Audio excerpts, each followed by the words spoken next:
এসো নবীন দলে দলে খরচের খাতার তলা। জি হ্যাঁ, ওয়েলকাম টু খরচের খাতা। এখানে পাতায় পাতায় শুধু খরচ আর খরচ।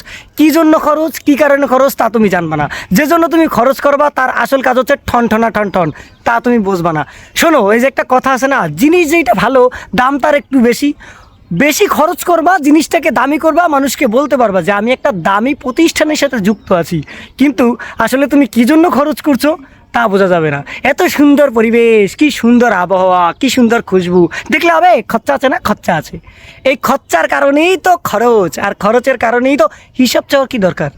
দেখলে হবে খরচা আছে, শুধু খরচের খাতা। মোটামুটি সব কিছু নামে খাইবে। এই যে এইখানে তুমি আসো, একটা আইডি কার্ড পাইতে আসো, ফেসবুকে খুব সুন্দর ফটো ছাড়তে আসো, উল্টাপাল্টা ক্যাপশন দিতে পারতেছো, কি সুন্দর রিয়েক্ট আসে, তোমার একটা পার্সোনালিটি দাম আসছে, এটা খরচ আছে না? ব্র্যান্ড ভ্যালু বলতে তো একটা কথা আছে নাকি?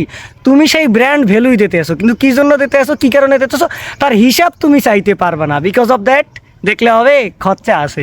এটাই হলো অরিজিনালে খরচের খাতা। কি বলতেছি, কি কারণে বলতেছি, কি জন্য বলতেছি তুমি জানো। যদি তুমি জানো, যদি তুমি বোঝো, তাইলে মনে করো বুঝপাতা, আর যদি না বোঝো তাহলে তেজপাতা। বুঝে নিও প্রিয়, কি বলে গেলাম। টাটা।